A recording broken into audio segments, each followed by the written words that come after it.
Venomous Duck Media presents Gareth and the Lost Island. Disclaimer. This audio drama should be considered rated PG-13 for discussions of sexual hijinks, drinking, consuming questionable potions, brief moments of violence, crude language, and even cruder humour.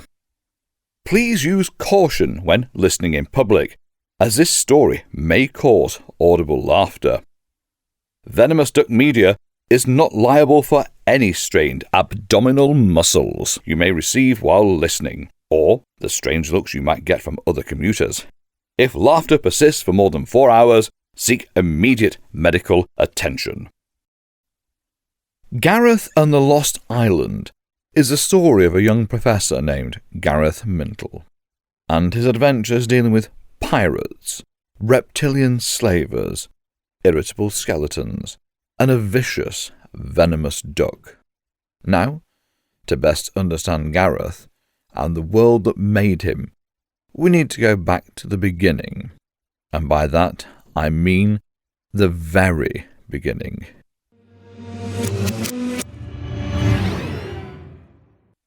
Before luxuries such as time and space existed, there was nothing. I said there was nothing. Sorry.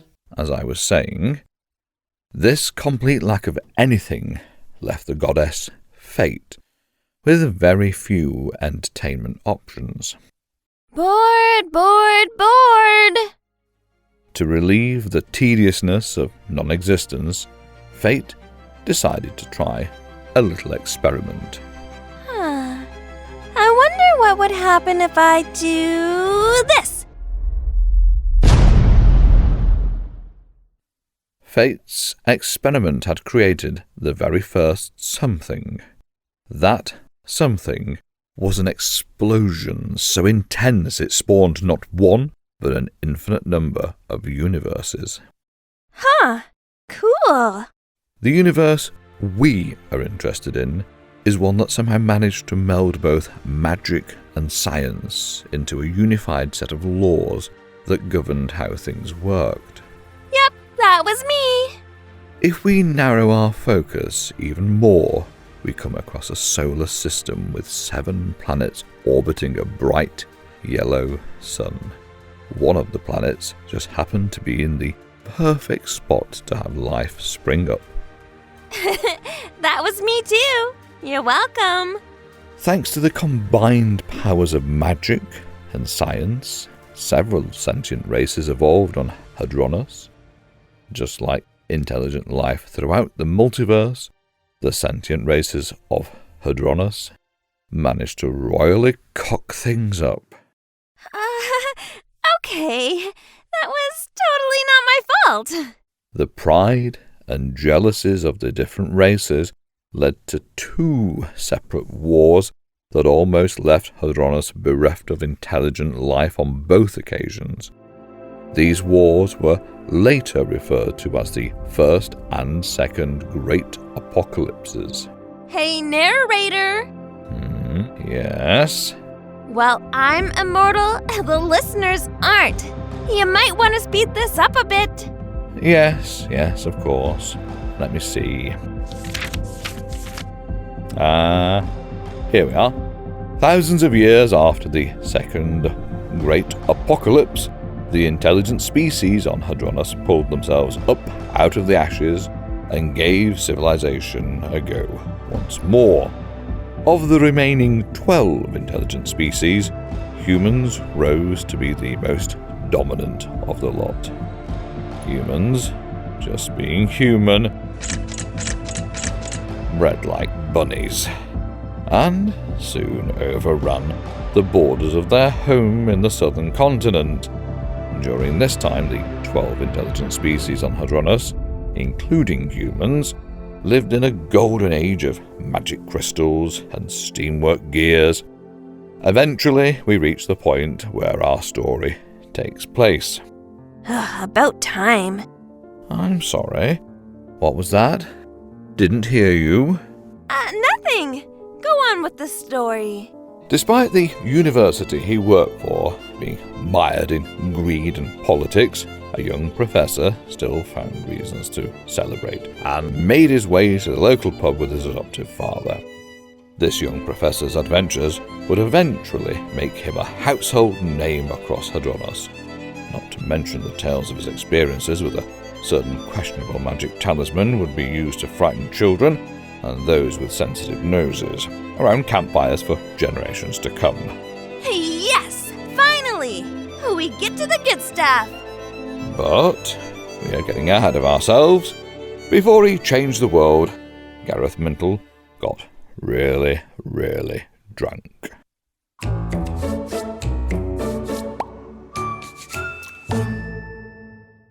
Gareth and the Lost Island, Episode 1, The Spirit's Merchant.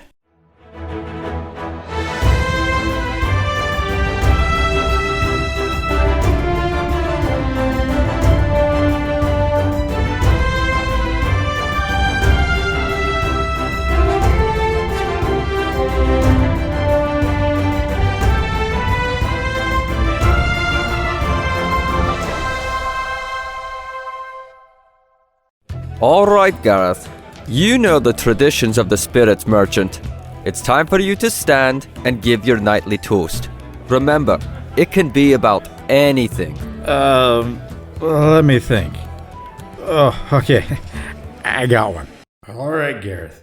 You can do this. Stand up slowly, and the room is spinning. Come on, walls. Behave like you're supposed to. Stay still. Hey, look. I'm not falling over. Now, raise your glass and try not to spill too much of this mead. Add toast to misplaced accent marks. Not that I've ever found a reason not to drink to something. But what in the 34 layers of hell does an accent mark have to do with anything? Why, everything, of course. Hopefully, it should secure my tenure at the University Arcanum. Num nums. Num nums. Now I'm hungry. Huh? One of the most boring tasks given to a first-year student studying Isian is to translate the works of the Isian philosopher Travis the Martyr. The other professors say it's supposed to build character or some rubbish like that. My discovery will take Travis's works from being a tedious chore to something people will beg to translate. Right. No, really. I was working in the library and came across an original copy of the first volume of Travis's works. It turns out that whoever made the copies to be translated by students routinely put the accent mark in Travis's title in the wrong place. You see, Isian has very few words, and the placement of a single accent mark can change the meaning and context of an entire sentence. My first clue to the differences was how his honorific actually read. Instead of Travis the Martyr, his real title was Travis the Hung. No offense, Gareth, but only a language scholar like yourself could get excited about a little change like that. What does it matter if some poor dead sod is known as a martyr, versus that he was killed by hanging? That's just it, Tralnis. Travis died happily of old age. And what I suspect was total exhaustion. Hold on a moment, Gareth. I need more ale if we're going to get any deeper into linguistic history. Travis's title had nothing to do with his demise, but everything to do with how much the women from his village, and a few of the men, were impressed by the size of the equipment below his belt. Sorry. Here, take this napkin and wipe off your teaching jacket. Now then, it's safe to say you have my complete attention, Gareth. Knowing where the accent mark was supposed to go completely changed how Travis's first works read. As it turns out, it was just an introduction for the other 6 volumes, which documented all of the numerous techniques Travis developed over his lifetime of shagging. Of course, once I learned that, I had to find the other 6 volumes. Now that sounds like a set of ancient texts that I could appreciate. I knew I raised you right. You might be a human, but you have the heart of a dwarf. Like I've said before, the only thing we dwarves do more often than drink ale is have sex, and we drink a lot of ale.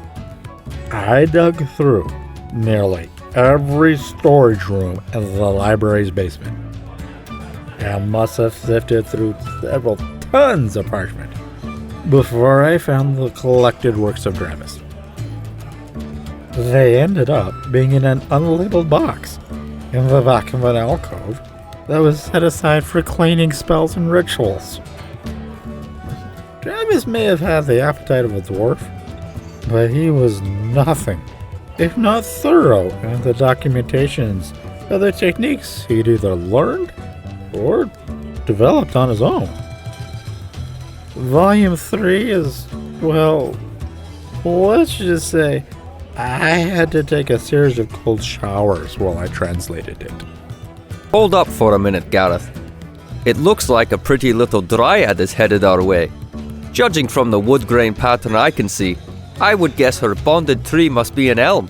One thing I've always wondered about dryads is how they manage to keep from tearing their leaf dresses, considering how large their breasts usually are. I hope this one shaves down below. I hate getting moss on my tongue. Hello, gorgeous. My name is... Excuse me for interrupting, scholar.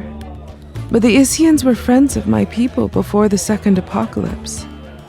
Dravis is very much revered by those of us from the Great Forest. Have you truly discovered the lost texts? Well, yes, actually. Whoa! You lifted me off the bench with only one hand. We dryads are stronger than we look. You should see what we can crush with our thighs. Anyway, I've rented a room upstairs.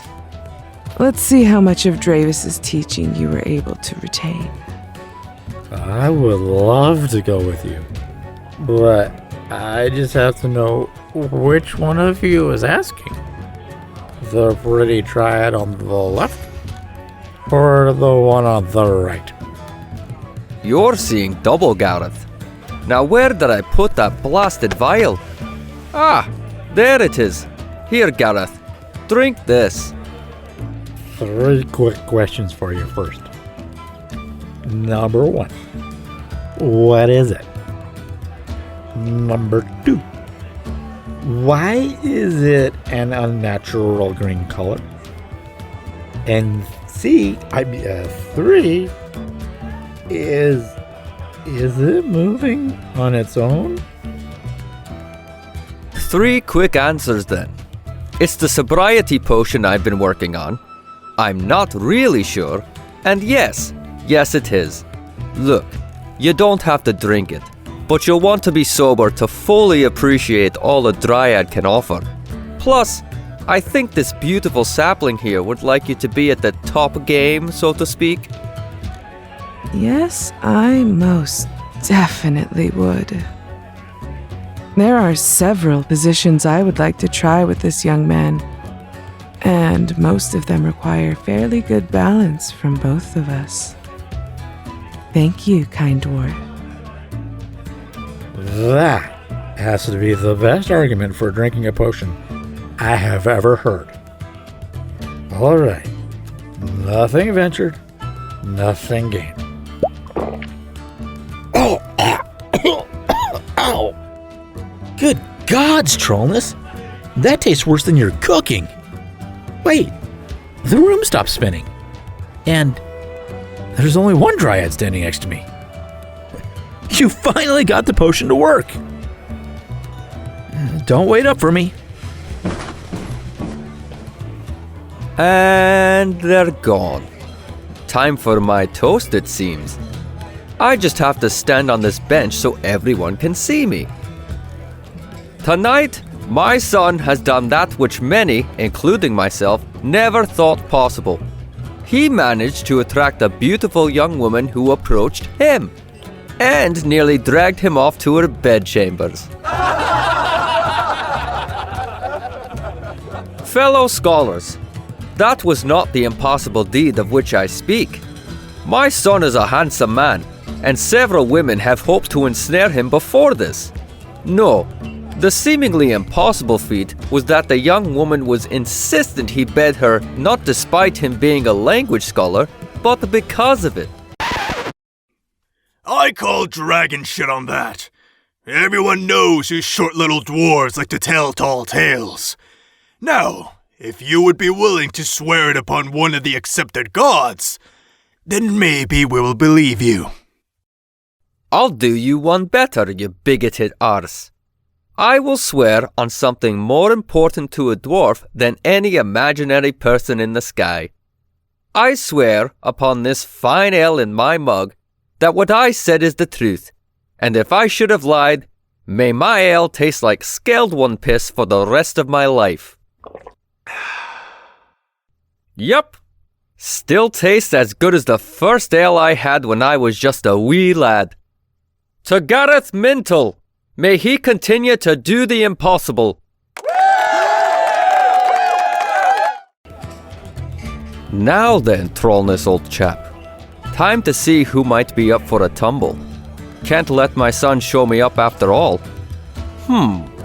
Those two over there wearing the gold sleeve stripe of the School of Mechanical Sciences look like they would make for an enjoyable and sweaty evening.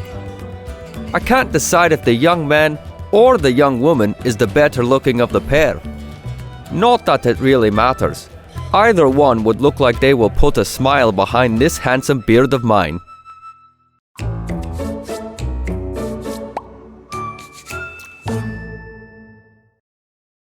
This is my room, scholar.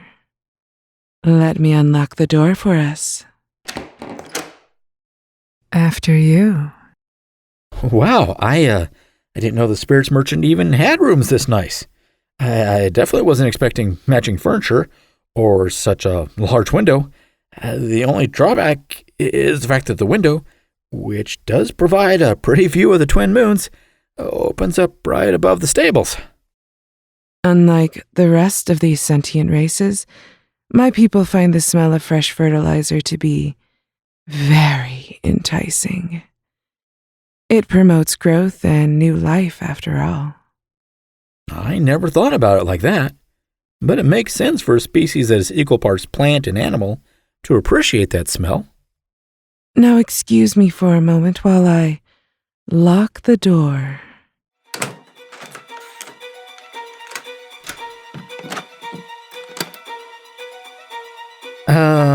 That seems like an awfully large number of locks for a rented room. This is the room I usually rent when staying here.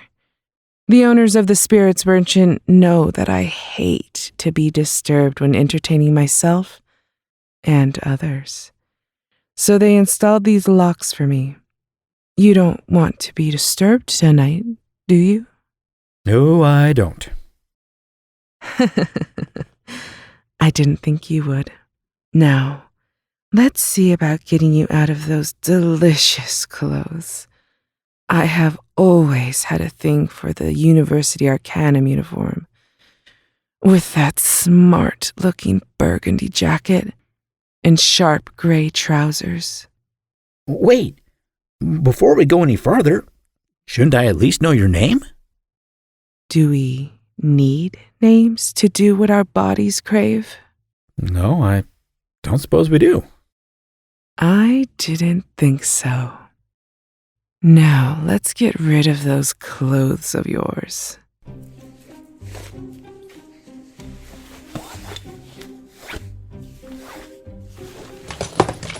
Ouch. That drawer handle is definitely going to leave a bruise. But it's so totally worth it. Now that we have you out of your clothes, I must say I chose quite well tonight. I especially like your sandy blonde hair and your beautiful violet eyes. They remind me of lilacs in the summer. It seems like I am terribly overdressed for the occasion. One of the nicer perks of only wearing this dress is how quickly I can return to being naked, as Mother Hadronus intended. Raktha, unut padoa chi Hadronus. You are truly beautiful, child of Hadronus. You can speak the language of the forest. I haven't heard anyone speak it in years. Of course I do. Being able to speak the language of the forest is a requirement for all the professors in the School of Languages. Aren't you a little young to be a languages professor? Why, yes. Yes, I am. Well, in that case, let's see how much of a cunning linguist a young man like you can be. Bed's a bit firmer than I was expecting. Is this custom made? Focus, Professor. Right, sorry. Oh, any other questions before we consummate our evening? Melinda? Melinda? I know you're in there, my love. Open up, my little shrub. What rot! Bastard wasn't supposed to be back until next week! Actually, I do have a question, now that you mention it. Who's at the door? My husband. Your husband? Melinda, dear? Are you alright? Oh, something must be wrong. Boys, break it down. You might want to get dressed. Right. At least the two moons are providing enough light for me to see by. Now, where are my trousers? Oh, there they are. And now my shirt. Why am I employing you if you can't even break down a simple door? Try harder, you fools! Okay, I've got my shirt, socks, trousers, and right boot on. But where in the hell is my left boot? Oh, try next to the window. Oh, you're right. Thanks. Whoa! I'm okay. You're going to want to go out the window. My husband always has several bodyguards whose second most favorite activity is beating people to death. Yeah, because being dead would completely ruin my plans for tomorrow. Wait a minute. I'm not fully dressed for a proper member of the University Arcanum. Melinda, toss me my jacket. Gladly. I wouldn't want my husband to suspect anything. Here! Not in the face. Oof. Ow. Oh, bugger.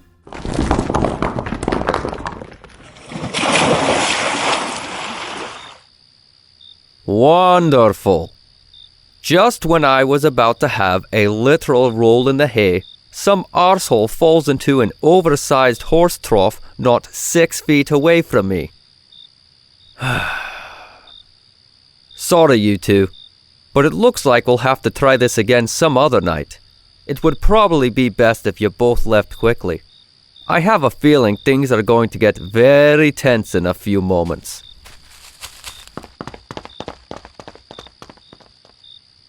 Time to have a stern talking to with whomever it was that interrupted my fun. Gareth, let me help you up. Thanks, Tralnis. My pleasure. Or at least it was going to be before you interrupted it. Tell me, lad, did you fall? Or were you pushed? I fell. And just why did you fall off a roof? Her husband got home early. I hate when that happens. If I had an IRD mark for every time that happened to me, I would have a huge pile of cash, twice the size of the one for every mark I got for a wife coming home early and catching me. Come on, let's get you out of that oversized bucket and back home for some dry clothes. Thanks. You don't happen to see my jacket, do you? I lost track of it after it hit me in the face. Looks like it landed in that pile of horse shite over there on the right. Oh, great. Oh, God, that reeks. Could this night get any worse? You know you just jinxed us, right? Told you so. Well, well, well. Look what we have here, boys. Looks like the uppity dwarf from earlier, and the idiot the boss wanted dealt with. Just the four of you? You might want to get some reinforcements.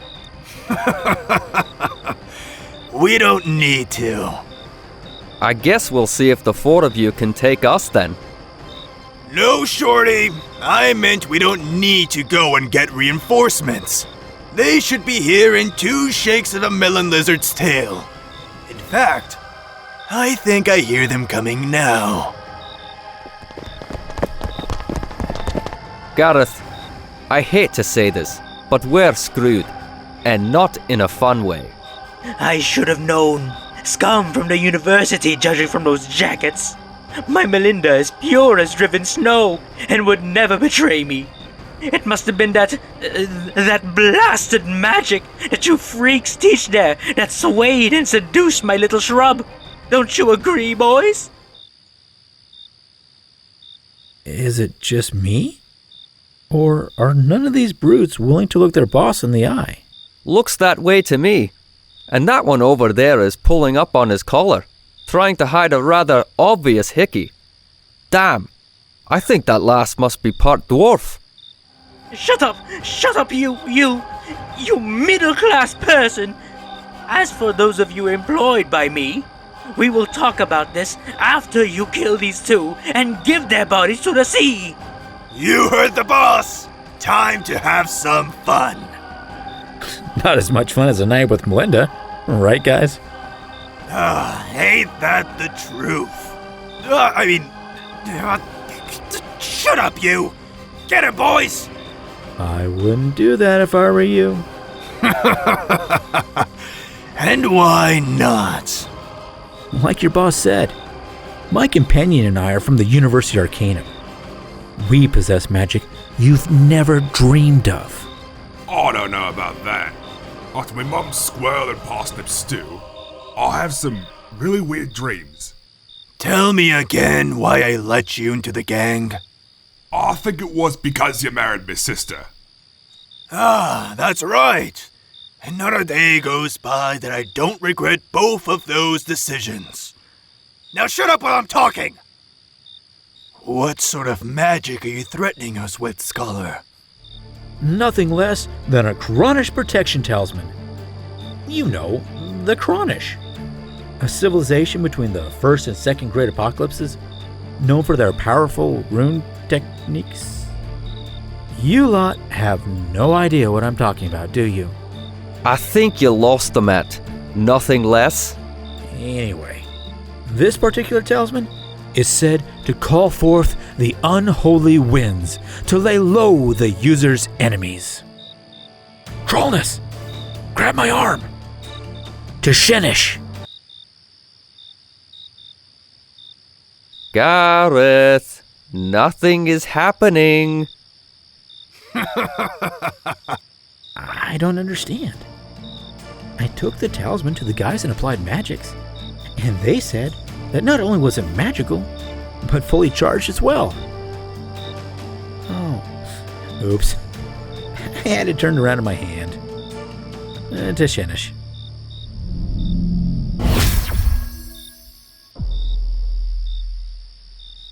What the hells is that? Oh, I don't feel so good. Oh. Yep, just like me mum's stew. Oh, the gods! My stomach! Oh. Uh-oh. We might be in even more trouble. More trouble? How is that even possible? Where are we, Tralnis? In the spirit merchant stables, of course. Uh-huh. We're in a stable that's full to capacity with horses and a magical wave that's spreading outwards. Oh, Oh, don't say it. shite.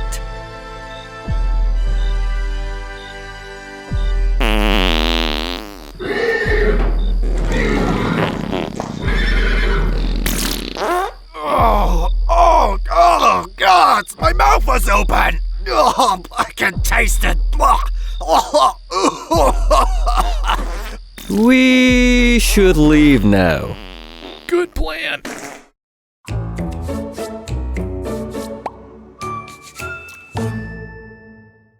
This has been Gareth and the Lost Island, Episode 1, starring Peter McGiffin as the narrator, Jenna Oliver as Goddess Fate, Alan Petty as Tralnis Granitestaff, Patrick Mallard as Gareth Mintel, Robin Regalato as Melinda, Alan F. Regal as the lead brute, OJ VA as Melinda's husband, and Ted Garman as the idiot brute.